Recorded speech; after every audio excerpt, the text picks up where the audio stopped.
Voilà, de retour après ce petite collation, pas tout à fait terminée.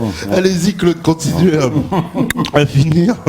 Je pense que le public comprendra. Hein, et on s'est un petit peu attardé, on se fait engueuler, alors, évidemment, puisqu'on nous dit avec deux interlocuteurs, voilà.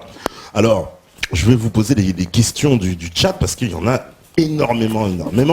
On nous dit, par exemple, question, si vous étiez ministre de l'Agriculture, quelle décision prendriez-vous ? Que pensez-vous de tous les labels bio? Sont-ils un gage de qualité ou est-ce du business?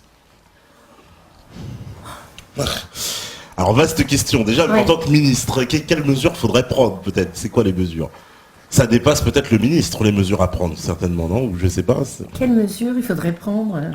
Déjà, il faudrait arrêter tout ce qui est recherche sur les OGM et revenir à la vraie sélection traditionnelle des paysans en situation, c'est-à-dire sélectionner le blé de Beauce en Beauce, le blé de Toulouse dans la région toulousaine, et qu'on ait à nouveau des produits qui aient du goût et qui aient des goûts de terroir. Ça, c'est la première chose à faire, c'est resélectionner en conditions de terroir. Aider, si on est des agriculteurs, aider à la qualité et non pas à la surface. Vraiment, les produits de qualité, sur des sols vivants, les vrais produits de qualité, subventionnés, si on parle de subvention, aider ceux-là en priorité. Autre chose, si j'étais ministre de l'Agriculture, comme l'éducation, tous les collèges agricoles sont liés au ministère de l'Agriculture, à ce moment-là, je changerais, je modifierais l'enseignement agricole. Ah oui, d'accord. Voilà. C'est-à-dire, je ferai en sorte qu'il y ait une vraie formation pour les jeunes, que les jeunes puissent reconnaître, qu'on ne leur dise pas, comme on l'entend hélas encore trop, ah mais si on n'utilise pas d'engrais, eh bien on fera encore mourir plus de gens sur la planète, alors qu'il y a déjà 1 milliard de personnes mal nourries. Donc je pense que je ferai quelque chose au niveau de l'enseignement. Ouais, parce que, alors moi je vous parle d'une expérience, quand je suis allé au salon de l'agriculture, c'était il y a 2 ans, j'avais rencontré des jeunes qui faisaient partie donc d'une école d'agronomie, je ne me rappelle plus laquelle, mais ils m'ont effrayé même, tellement ils étaient formatés. Ils étaient absolument formatés. Alors nous, on était là, à l'époque, pour représenter l'UPR, donc on leur parlait forcément d'OGM, de choses comme ça, en leur disant, mais nous, on ne veut pas de ces produits-là, les Français n'en veulent pas. Et ils avaient le discours, j'ai l'impression d'entendre ce discours qui est repris par les médias. Oui, mais c'est pour sauver la planète, pour nourrir tout le monde, on n'aura pas le choix, etc. Et je me disais, c'est pas possible qu'ils puissent penser ça, ils sont en école d'agronomie. Et en fait, je me dis, mais il y a eu un formatage, quoi. C'est comme, on formate les jeunes à l'école, on leur apprend les OGM, c'est très bien. Et dans les écoles d'agronomie, vous confirmez oui, complètement. Ouais. C'est vraiment le formatage total des têtes. Et ils y croient, ils finissent par y croire. Oui, ils finissent par y croire. Ils avaient l'air convaincus. Ils m'ont un peu soufflé. Ils y croient. Ouais. C'est que le bourrage de crâne est tel que les gamins y croient. Alors que les OGM n'ont jamais augmenté les rendements. Jamais augmenté le moindre rendement avec un OGM. La seule chose que fait l'OGM, c'est qu'il augmente les consommations de pesticides, c'est tout. Et comme c'est Monsanto qui vend les pesticides, on comprend qu'il a intérêt à avoir. Voilà, mais ça n'a jamais augmenté un rendement. C'est pas avec les OGM qu'on va nourrir l'humanité. On va simplement polluer encore un peu plus les sols, consommer encore un peu plus d'herbicides. Mais ça va s'arrêter là. Parce que ça, c'est l'escroquerie, j'ai envie de dire, du slogan sur lequel, c'est le grand argument, en tout cas, pour vendre des OGM. On nous dit, oui, mais on va nourrir l'humanité, on en a besoin, on n'a pas le choix, etc. Toujours se méfier des marchands de paradis. Hitler avait promis le paradis à l'Allemagne. On sait comment ça s'est terminé. Oui, c'est ça, c'est toujours, évidemment, comme les européistes, l'euro, c'était aussi censé être génial. Alors, on nous dit, que pense... Alors aussi, oui, sa question, je ne vais pas zapper, le bio, oui. Vous pensez que c'est un gage de qualité, le bio, vraiment? Oui, quand même, c'est un gage de qualité parce que c'est une garantie déjà s'ils sont Ecocert ou qu'ils ont le label ABIO ou Déméter. Déméter, c'est même en biodynamie. Déjà, c'est une garantie qu'ils n'utilisent pas de produits de traitement, pas de produits de synthèse. Donc quand même, ils n'utilisent quand même pas de pesticides, tous ces produits-là.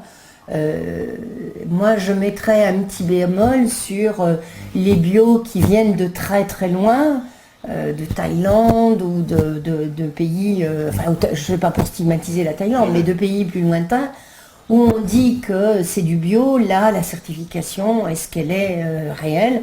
Par contre, en Europe, quand c'est certifié bio, c'est bio. Voilà. Bon, cela dit, il faut faire attention, c'est l'agro-industrie a essayé d'imiter les produits bio. Voilà. Vous savez, il y avait les fameux yaourts, machin, là, je sais plus comment, bioactifs. Vous voyez, ils jouaient là-dessus, alors que c'était complètement faux, c'était du mensonge. Mais bon, ils ont fait croire, il y a eu confusion après dans la tête des consommateurs, parce qu'ils ne voyaient pas très bien. Donc il faut faire très attention aux étiquetages, l'agro-industrie joue beaucoup là-dessus. Parce que aussi, il y a eu une directive, il me semble, européenne, qui a autorisé dans le bio à utiliser une part de composants qui ne soient pas bio, quoi. Une petite part dans la composition. Non, c'est pas. Je crois pas que ça soit cela, mais bon, on ne sait pas ce que l'on connaît. Est-ce que les bio ont été. Oui. Bon, si. Voilà. Ça va? Il marche pas? Je vais l'allumer. D'accord. Je disais qu'au niveau des bio, il y a eu une autorisation, puisqu'en fait, il y a énormément plus au niveau des OGM. Oui. Puisqu'il y a eu un moment, même les bio étaient contaminés. Et donc, il y a eu une acceptation. Dans les bio, si vous avez 0,9% d'OGM, vous pouvez le vendre en bio. Et ça, comme on essayait d'expliquer aux gens bio, puisqu'il y a des bio qui nous avaient appelés en disant qu'est-ce que vous pensez de cette future décision qu'on va prendre en produits biologiques, c'est d'accepter parce qu'on va avoir des pollutions. On a dit c'est le début de votre perte, parce qu'au début ça va être 0,9, et puis si on augmente ça va être 1, puis après ça sera 1,2, puis on pourra toujours dire, vous voyez, il y avait 1,2%, vous n'êtes pas mort. Et effectivement, Monsanto va dire, on ne meurt pas d'OGM, effectivement, on ne meurt pas d'OGM. Et ce qu'il aurait fallu faire de la bio, pour les bio, c'était de prendre dans la directive, en Europe, de les accuser. Vous êtes pollueur, vous payez. Pollueur, et vous payez. Et ça, il y a eu une acceptation, effectivement, je crois que les produits bio peuvent tolérer 0,9% de produits OGM. Oui, d'accord. Donc les OGM, c'est complètement antidémocratique puisque vous polluez votre voisin. Je veux dire, dans l'agriculture, bon, on peut être conventionnel ou en bio, mais chacun a le droit de mettre ou de ne pas mettre de produits toxiques. Mais dans le cas des OGM, avec le pollen, vous contaminez sur des kilomètres. Donc la personne, c'est totalement antidémocratique parce que vous donnez plus le choix à l'agriculteur. Vous le polluez, qu'il veuille ou qu'il ne le veuille pas. Mais c'est totalement antidémocratique, ça devrait être interdit.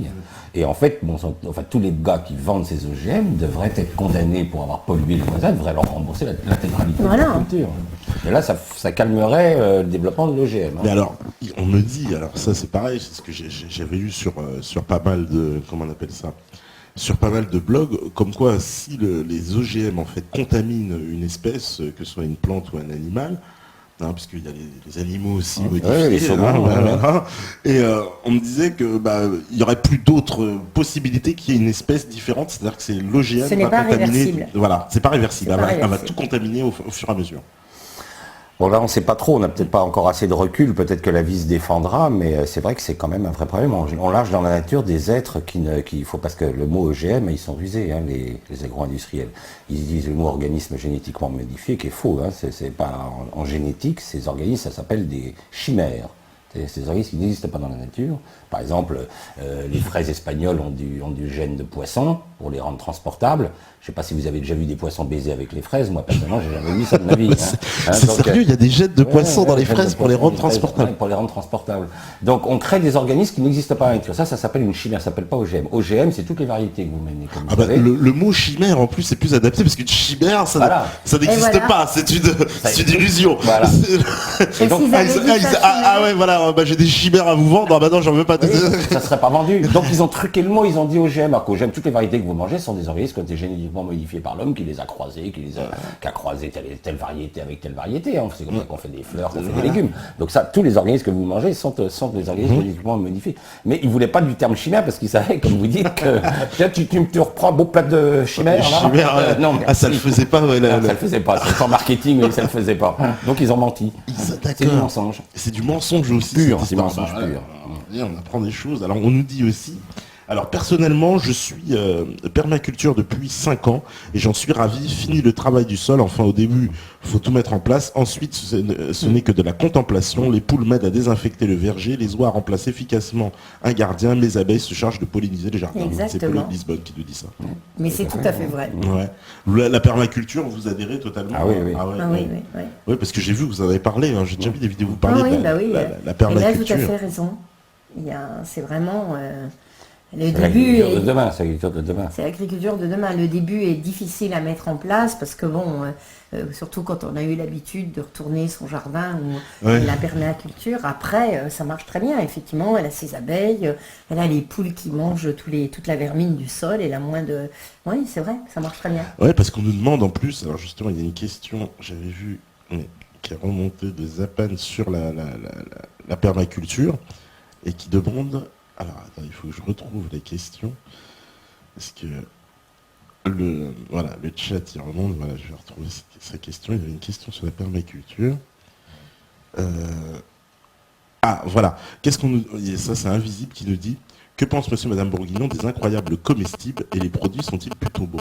C'est quoi les incroyables? Les incroyables comestibles, c'est pas ce groupe qui est sorti d'Angleterre.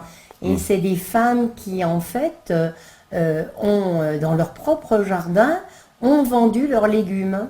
Elles ont même jeté par-dessus des murs, elles ont été installées des légumes dans des jardins abandonnés, des gens qui s'occupaient plus de leurs terres. Elles ont été mettre des légumes dans des endroits que plus personne ne cultivait, en pleine ville, c'est-à-dire ils escaladaient des murs, et puis ils allaient mettre des légumes dans des trucs que les gens abandonnaient, et on appelait ça les incroyables légumes, parce qu'après ils les vendaient dans leur quartier et tout. Ah d'accord, c'est sympa, je connaissais pas, voilà. C'était le genre de permaculture, si vous voulez, sauvage, quoi. C'est-à-dire que vous allez mettre vos légumes chez les autres. C'est excellent. C'est incroyable. D'accord. Bon voilà. Je crois que c'est ça, il me semble. Moi aussi, je crois que... ça doit certainement être ça, parce qu'ils ont l'air renseignés. Alors qu'est-ce qu'on nous dit? Oui, comme vous dites, ils sont renseignés. Ah oui, ils sont super renseignés. Ils sont vraiment très très renseignés. Même dans les supermarchés, ils enlèvent les fruits dits abîmés. Ça, voilà, c'est Fricker qui nous confirme. On nous demande, il y a Buffa, avez-vous un avis sur les chemtrails? Vous savez les... Oui. Des essais, ils font des essais pour balancer des produits. Ce qu'on appelle la géo-ingénierie. Voilà, là c'est le... Il y en a qui veulent mettre du fer, de la poudre de fer sur les océans pour... il y a beaucoup d'aluminium. Beaucoup d'aluminium, de métaux qui sont... Et je confirme avoir... je fais toujours le lien avec un reportage qui est passé sur Canal+, il y a à peu près... ça doit faire un peu moins d'un an maintenant, et qui parlait de l'eau.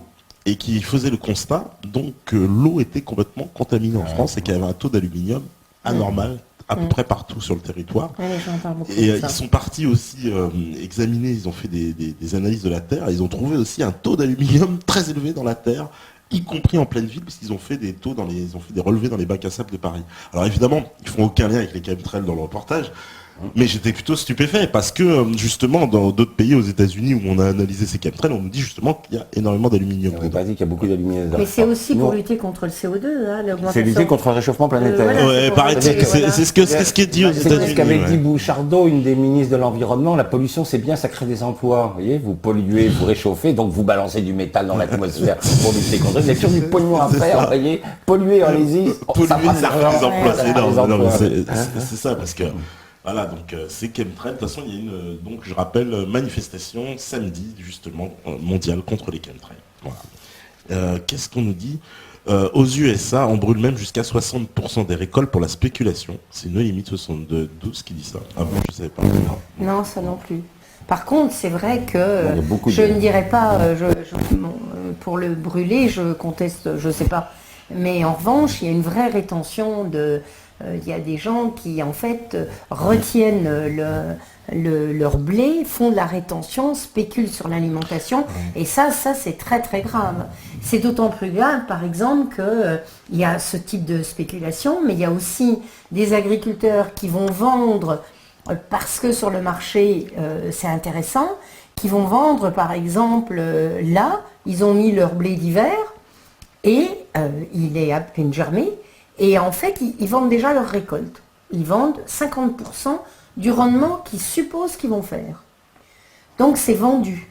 Donc par exemple, ils pensent qu'ils vont faire 50 quintaux, ils vendent déjà 25 quintaux. Et les marchands garantissent un prix à 25 quintaux. Imaginons que cet agriculteur se trouve dans une situation, inondation, destruction et tout, il n'a pas ces 25 quintaux. Il les a déjà vendus. Donc il a eu une obligation, c'est de trouver sur le marché parallèle ou un autre, ces 25 kilos qu'il va revendre Et quasiment tous les agriculteurs font ça. C'est-à-dire que la récolte est vendue avant qu'elle soit moissonnée. Donc ça fait une spéculation, ça fait un trafic, sur les graines, puisqu'en fait elles sont vendues alors qu'elles ne sont pas récoltées. Elles peuvent même être vendues plusieurs fois. Et à la Révolution française, il ne faut pas oublier que les spéculateurs sur l'alimentation, on les décapitait. Oui. Il y avait une police des grains. Il y avait une police des grains, on considérait qu'ils mettaient en danger la vie des citoyens, plutôt leur couper la tête. Alors ça les calmait, il n'y avait pas de spéculateurs sur les... Tandis que là, on les laisse faire n'importe quoi sur la bourse de Chicago et on crée de la misère humaine par la spéculation. Alors qu'on aurait pu nourrir ces gens, mais on fait monter tellement les prix qu'ils ne peuvent plus se l'acheter. Ils ne peuvent plus l'acheter. Et en plus, c'est artificiel en plus. Complètement. Ça a été les manifestations de la fin fin en 2007, 40 pays qui ont manifesté. Il y avait eu, et comme on n'a pas de sécurité alimentaire dans le monde qui est très très très faible, eh bien en fait les prix ont flambé, les pays ne pouvaient pas l'acheter, et en fait du point de vue politique, il y a des États qui ont plus, le FMI a plus que tremblé, parce que quand vous avez 40 pays qui manifestent et tout, je veux dire, au niveau de la stabilité politique dans le monde, on peut quand même se poser des questions, quoi. Oui, on se rappelle ces fameuses émeutes de la faim qui ont été déclenchées donc, par cette spéculation. Voilà, c'était de la spéculation. Donc c'est des gens, parce que pour bien comprendre, donc des gens achètent des stocks comme ça de nourriture. Ils ne les voient jamais, ils ne les voient pas. Ils ne les voient jamais, c'est des opérations comptables, Et ça fait monter les prix. Ils les tiennent, et puis quand il n'y a plus, en fait, c'est... Quand il n'y en a pas, ils sortent ça sur le marché et ça fait flamber les prix. Donc il n'y a pas de flux normalement. Il n'y a pas de flux réel. Et en plus, avec ce que je vous disais, c'est que c'est l'année dernière, ou il y a 2 ans, en fait, l'Australie a eu des inondations énormes sur le Queensland, et c'était au moment quasiment de la récolte des moissons. Donc bien entendu, au niveau du cours, on voit en fait des fluctuations comme ça du climat, des choses au niveau du cours nous on travaille, on a un technicien, on a un collaborateur qui est aussi agriculteur et il suit ça puisque c'est son métier et il dit, il dit paf, le prix monte parce qu'en fait il y a quelque chose qui s'est passé catastrophique au niveau du climat et tout, donc c'est bien une forme de spéculation parce qu'elle n'était pas justifiée. Un jour avant, on vendait à tel prix, il y a une catastrophe, pof, ça monte, donc c'est bien de la spéculation. C'est bien de la spéculation. Voilà. Alors on nous demande aussi, vraiment beaucoup de questions, on nous dit, que pense monsieur et madame Bourguignon des légumes bio de supermarché? Ne vaut-il pas mieux éviter les grandes surfaces pour les AMAP? Nous on le conseille à tout le monde. Les supermarchés vont peut-être pas être très contents, mais en fait dans la mesure du possible, il faut aller... Même s'ils ne sont pas forcément bio, il faut aller vers les petits producteurs, favoriser les marchés, favoriser les gens qui vendent leurs propres légumes. Même s'ils ne sont pas dans l'éthique complètement biologique, mais vous pouvez au moins discuter, vous pouvez même aller voir le jardin, vous voyez les légumes. Donc nous, alors là, c'est travailler avec les AMAP ou les petits producteurs. Il faut bien faire attention dans le marché, il faut qu'il y ait écrit producteur, parce que attention au marché, vous avez des gens qui ont acheté des légumes à Rungis, qui les revendent au marché. Ce qu'il faut, c'est être en contact avec le producteur, et lui, il a une étiquette où c'est marqué producteur, ferme un tel endroit de la région parisienne qui vend ses légumes. Donc il faut faire attention à cette étiquette-là, parce qu'il y a des gens qui vendent sur le marché, mais qui ne sont pas du tout des producteurs. Donc là, la confiance, elle devient plus compliquée. D'accord, donc bien qu'il ait là le label producteur. Voilà, exactement. Alors, on me dit, Zapan84, je retente ma question.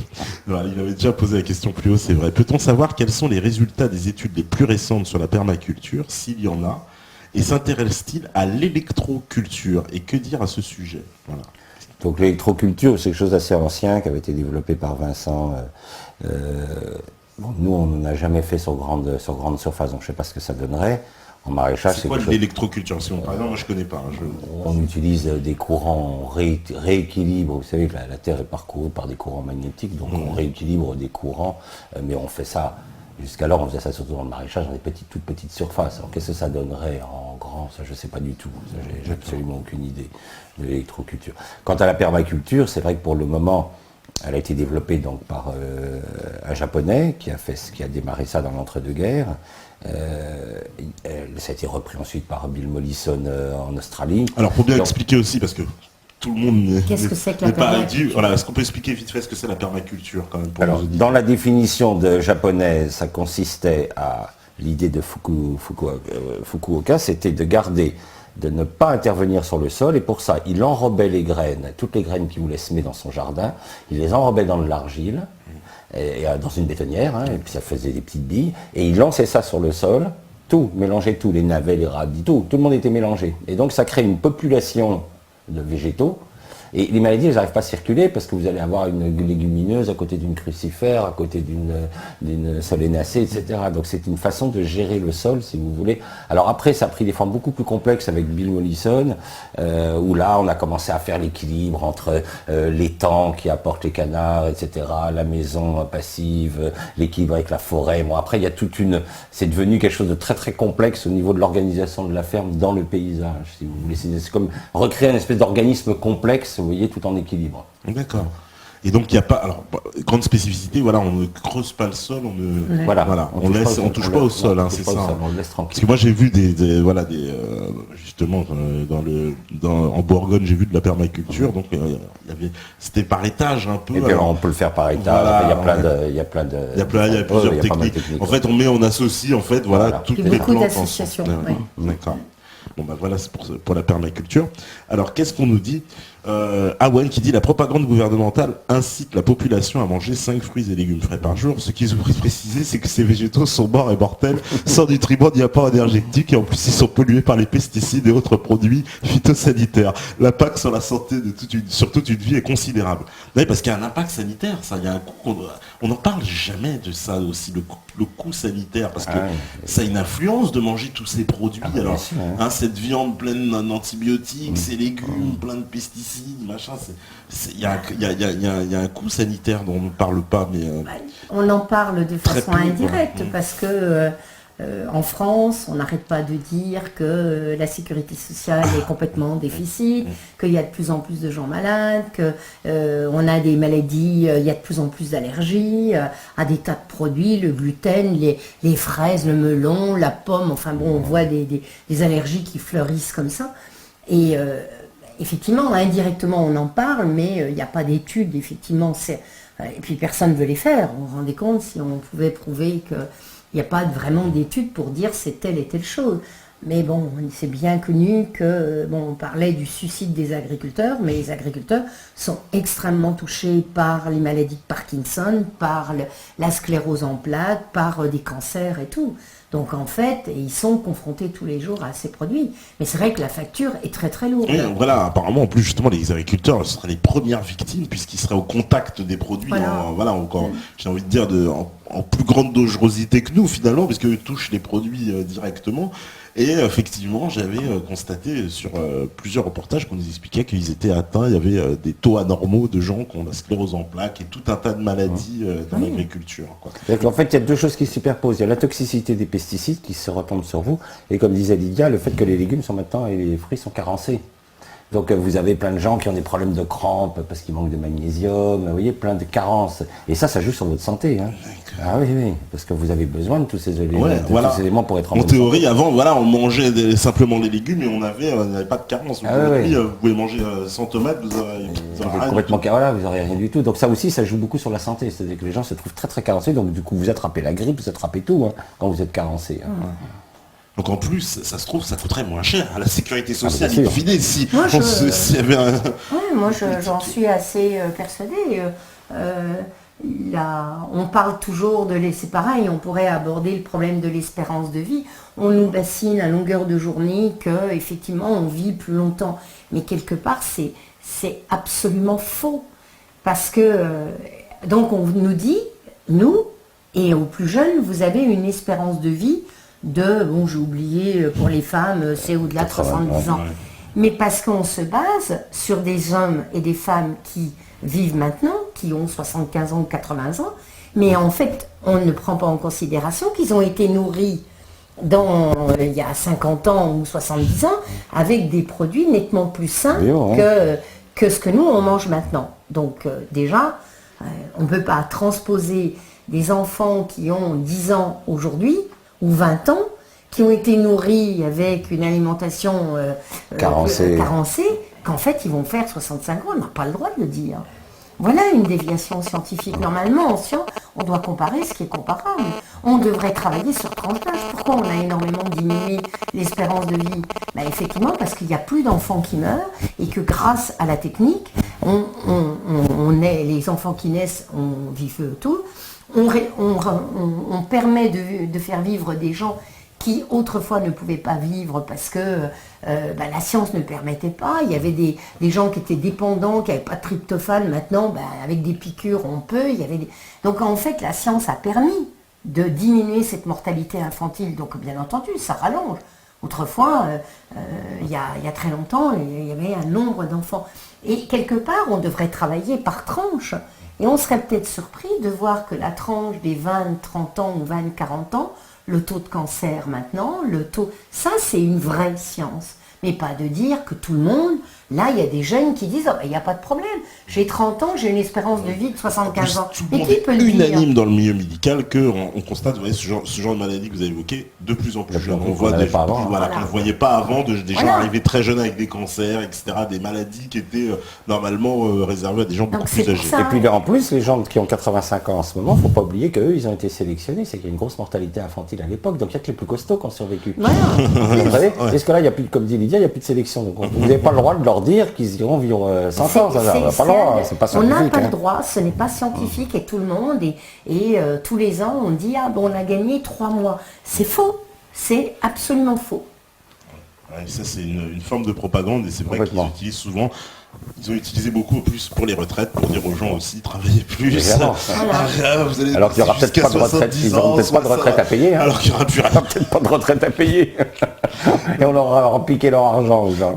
Non, mais c'est vrai. Et puis, cette espérance de vie, les gens qui ne travaillaient pas, il y avait aussi, on a quand même dans le milieu du travail, et ça c'est un bien, c'est-à-dire que la pénibilité du travail manuel ou de certains endroits a été, il y a beaucoup moins d'accidents, on a protégé. Les gens qui mouraient après-guerre dans les usines et tout, les gens, les besogneux, en fait, avaient une espérance de vie beaucoup plus faible parce qu'il y avait une pénibilité de travail qu'on n'a plus. Il faut quand même reconnaître qu'on n'a plus. On voit des vieilles photos en agriculture où on voit des gens qui soulevaient des ballots de 100 kilos. Comme ça, on avait l'impression que c'était facile. Maintenant, demander à quelqu'un de soulever un ballot de 100 kilos, voilà. Donc en fait, il y avait une pénibilité qui faisait que les gens... il y avait une espérance de vie dans l'aristocratie qui était importante, mais par contre, dans le peuple, entre guillemets, et donc tout ça compensait.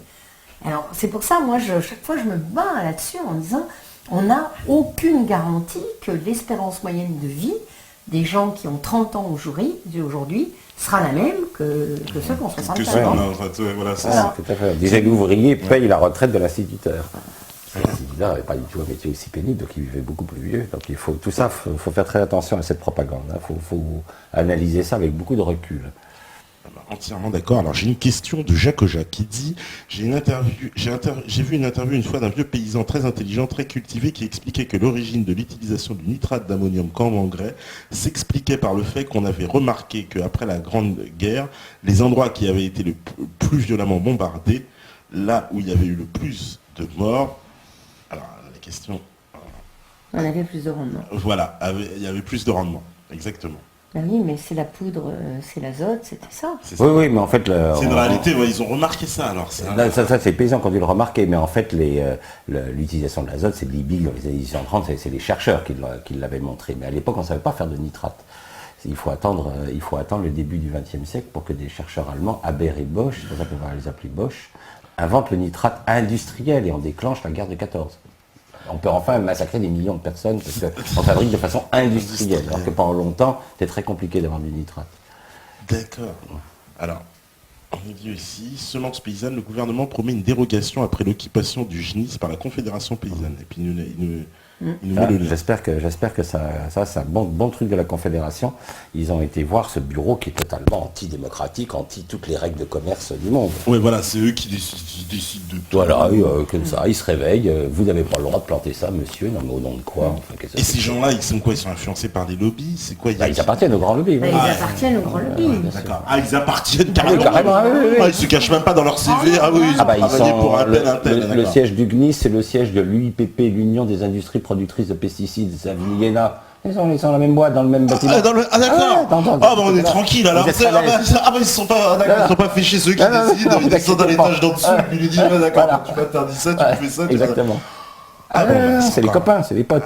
C'est encore plus grave que ce que je pensais. Alors, on nous dit, la plupart, ça c'est Polo de Lisbonne, la plupart des phyto-agriculteurs font confiance au gars qui est derrière le comptoir de la coopérative et à l'ingénieur responsable du secteur, car les subventions les tiennent par les coûts. Bien sûr. La subvention, c'est terrible, ça. La subvention, c'est terrible. Faut mener les gens par le bout du nez. Alors, comment ça fonctionne? C'est des subventions européennes. Il faut rappeler, on ne rappellera jamais assez, c'est l'argent de la France, parce qu'en fait on leur donne l'argent puis ils nous le redonnent, voilà. Donc ces fameuses subventions, mais comment elles sont redistribuées? C'est quoi les critères? On vous dit genre vous devez faire du blé ou je sais pas machin et on vous donne de l'argent, c'est quoi? Donc comme le but des subventions c'était de faire disparaître les agriculteurs, on a travaillé en 2 étapes dans les subventions. Après-guerre, on a financé au rendement, c'est-à-dire la quantité produite. Chaque quintal était financé. Donc ça a permis d'éliminer tous les agriculteurs qui ne mettaient pas d'engrais chimiques, qui n'augmentaient pas leur rendement. Et par contre, ça gardait les agriculteurs qui avaient des toutes petites surfaces, mais qui étaient très performants, qui consommaient beaucoup d'engrais et qui donc avaient des gros rendements, puisqu'ils gagnaient de l'argent à chaque quintal.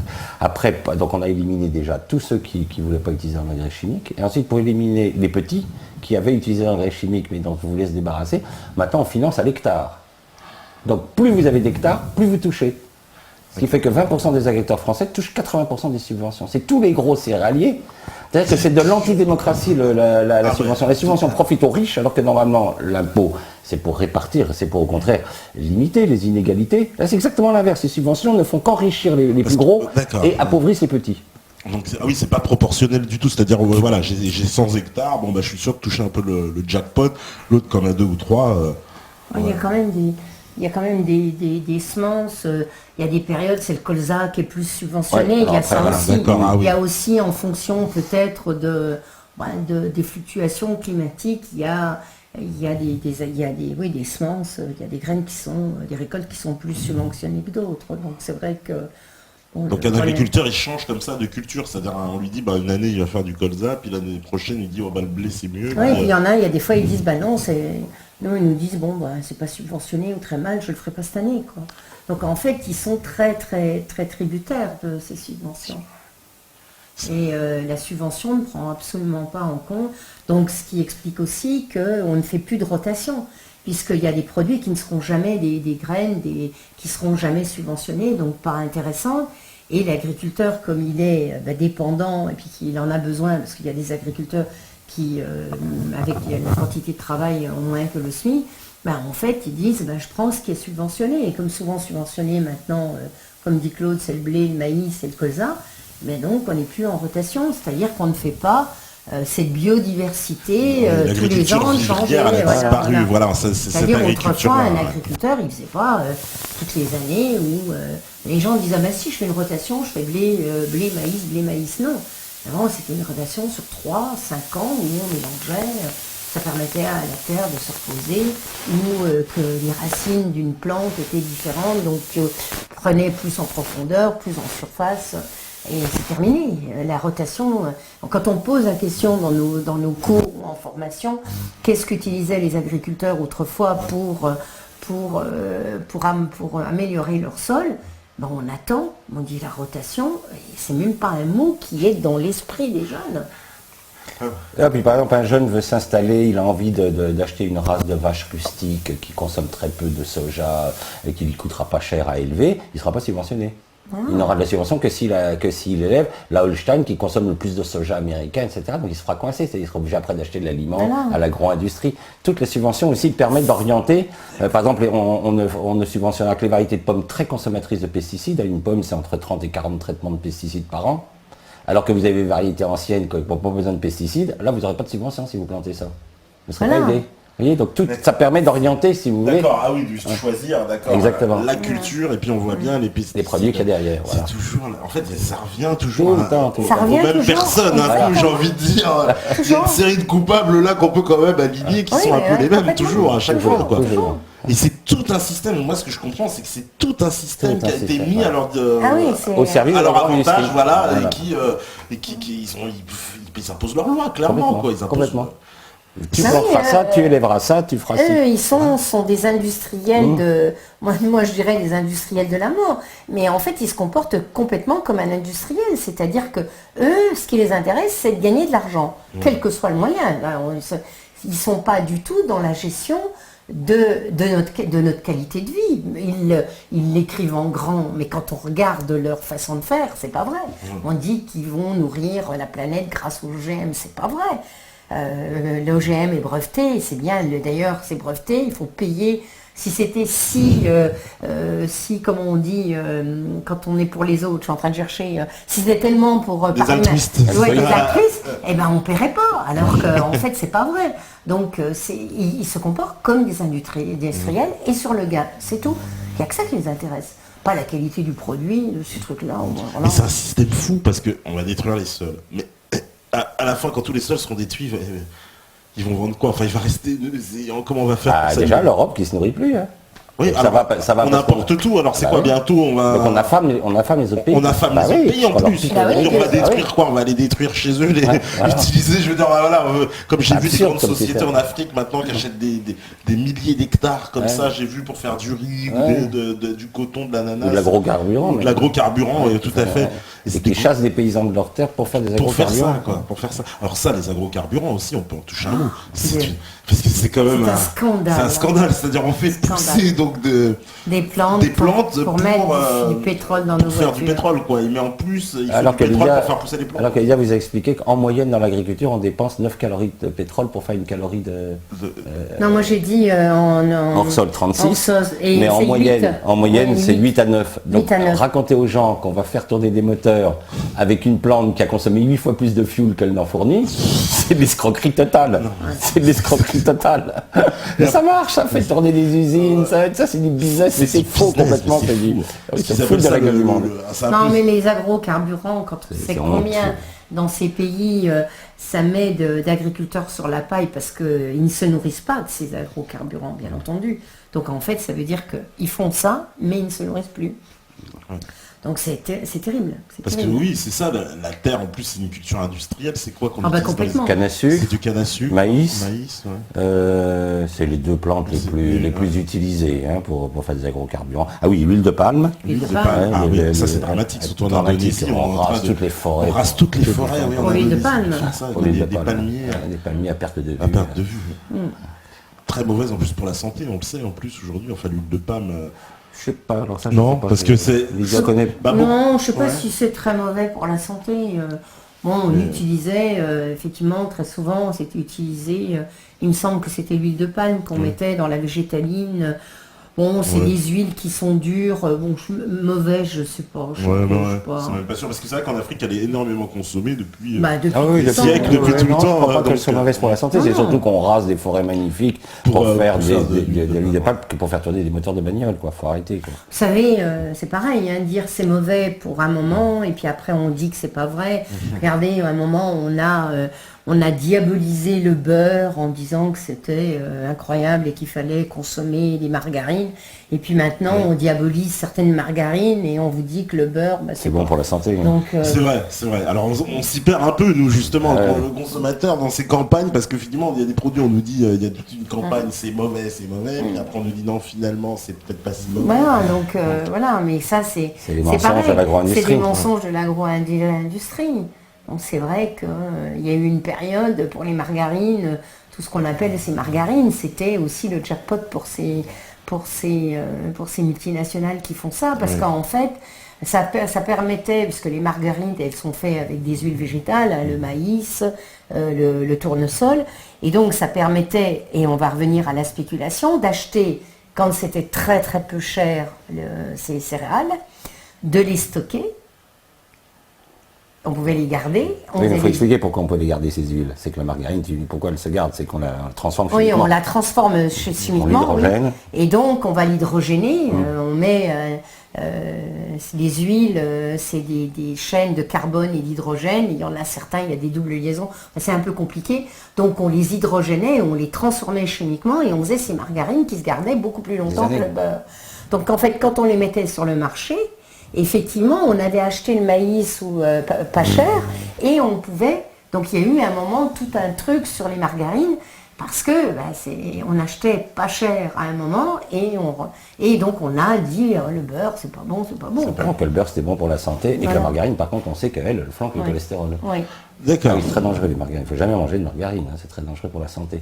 Ah bah pourtant voilà, encore la grande industrie dit exactement l'inverse. Ah bah oui, on nous a fait de propagande de la margarine, c'est excellent, c'est manger margarine. Non, mais tu regardes les premières margarines, je connais quand même pas trop ce problème-là. Les premières margarines, on ne vous mettait pas les premiers Planta ou Astra, elles n'étaient pas enrichies en oméga 3 ou en oméga 6. Maintenant, vous regardez, parce qu'effectivement, comme on les hydrogénait, on perdait ces oméga 3 et ces oméga 6. Donc en fait maintenant, on vous dit qu'on vous donne de la margarine, mais enrichie en oméga 3 et en oméga 6, qui sont des protecteurs, effectivement, pour l'organisme. Mais en fait, on les réenrichit, alors qu'au départ, que l'huile de départ, on avait. C'est ça qui est toujours incroyable. Alors, on nous dit aussi... Tepa, tu as donné une collation bio à monsieur et madame Bourguignon. Tout à fait, mon cher Verbalkin, c'est une collation bio. Et c'était excellent. Il cuisine très bien. Il cuisine très bonne. Voilà, ça fait ma promo, ceux qui croyaient que je ne savais pas cuisiner. Voilà. C'était Vous très avez bon. les paroles d'experts. C'était très bon, oui. Ah ben merci. Alors on nous dit, pour avoir le label bio, il faut être soumis à plusieurs règles, même parfois trop drastiques. Oui, le label AB est fiable, c'est Tom qui nous dit ça. Oui, et puis c'est vrai qu'ils subissent beaucoup plus de surveillance que les gars qui vous balancent des produits pesticides partout. Qui, ils ont les fraudes tout le temps. Mais alors les pauvres bio, eux, alors là, je peux vous dire... C'est un monde inversé quand même. C'est ceux qui donnent... Ceux qui polluent. On leur dit rien, puis ceux qui donnent, qui nourrissent bien la population, alors lui, il a intérêt à faire gaffe. Pas en mettre une goutte, c'est hallucinant. Parce que s'ils trouvent un bidon, bidon, alors là, c'est catastrophique. L'autre, on a une pièce pleine, c'est pas grave. Mais le bio, les biodynamiques sont surveillés, alors à mort les malheureux. Ah oui, parce que c'est drastique. Ah ouais, là, non, c'est vraiment très... Ils sont très, très surveillés. Ça devrait être l'inverse. Ça c'est sûr. Alors il y a Rem qui dit Claude et Lydia on vous adore. Je vous dis il y a beaucoup de messages d'encouragement. JMKF6, un grand merci à Lydia et Claude pour leur combat. Voilà. On nous dit aussi alors pour ceux que ça intéresse la permaculture, je conseille Manosobu Fukuoka, Emilia Azelaï. Ce sont mes professeurs. Voilà. C'est Polo de Lisbonne qui nous dit ça. Donc vous confirmez. C'est un livre qui s'appelle La Révolution d'Abraham Pareil. Un très joli livre de Manosobu Fukuoka. Alors on nous dit aussi, alors ça c'est Scorpion, pourquoi le purin d'ortie a été interdit? Il n'est pas interdit. Il a failli être interdit. Il a failli être interdit, mais il n'est pas interdit. Et pourquoi? Parce que c'est toujours pour la même chose. C'est que, effectivement, je crois qu'il y a 2-3 ans, et là on peut remercier le net, parce qu'en fait, si ça a protégé, alors j'ai oublié son nom, il y a une personne qui avait écrit un livre qui s'appelle Le purin d'ortie et qui militait bien entendu sur le purin d'ortie. Et les fraudes sont arrivées chez lui. En fait, on pris son ordinateur, on dit que c'était interdit parce que ce produit... Et quelqu'un l'a su et en fait c'est parti sur la toile. Et là, ça a été tous les bio, tout le monde, parce que le purin d'ortie... c'est vieux comme... c'est comme Mathusalem. Alors, attendez, c'est une tisane, enfin c'est un purin, effectivement, on fait se fermenter des orties, je vois pas pourquoi ça peut être toxique. Mais c'est toujours pour la même chose, parce que ça coûte rien. Ça coûte rien, c'est efficace. Il y a Monsanto qui a des pesticides. Et donc, il faut l'interdire. Mais ça n'a pas été interdit. Ça n'a pas été interdit. Et ce qui est étonnant, c'est qu'il y a eu, le purin d'ortie, c'est quand même plus un produit pour la biologie. Mais en fait, il y a même des agriculteurs, enfin des gens qui n'étaient pas dans la bio, qui n'étaient pas, on va dire, militants pour la bio, ou qui n'en faisaient pas, qui ont soutenu cette démarche en disant si on interdit ça, c'est la perte de... c'est pas mon produit, mais je suis quand même en accord parce que c'est un produit anodin, et si on commence à interdire même ça, jusqu'où ça va aller. Ouais. Donc en fait, ils ont été soutenus même par des gens parce que là, c'est vraiment... Là, si on interdit, on va interdire tout, quoi. Il paraît qu'ils veulent interdire les feux de cheminée, j'ai lu. Hein. Les feux de cheminée, bientôt, seront interdits. À part si vous avez un foyer insert, mais si vous voulez faire votre petit feu de cheminée... Petit barbecue tranquille, non. on va plus avoir le droit. Non, j'ai vu, c'est une directive de l'Union Européenne. Vous n'avez plus le droit de boire un bon verre de vin avec les copains, vous n'avez plus le droit de fumer, vous n'avez plus le droit de baigner en bagnole, vous n'avez plus le droit de faire un petit feu de cheminée. Il faut que vous fassiez tous chier. Voilà, c'est hallucinant. Ils sont hallucinants. Non, mais ils sont tarés, ils sont tarés. Ouais. Ah, mais dis donc, on va être très mal parce que alors nous, on adore. Nous tous les soirs, en hiver, à notre campagne, nous, on se fait notre petit feu de cheminée. Bientôt, vous allez avoir la Commission européenne sur le dos Ensuite, on va se faire dénoncer. Puis ça se voit, ça se voit, c'est quoi, on voit les vaches. Ouais, alors là, je pense qu'on va avoir des ennuis parce que nous, alors on l'utilise très très souvent. Mais bon, mais ça m'étonnerait pas, je veux dire tout de tout.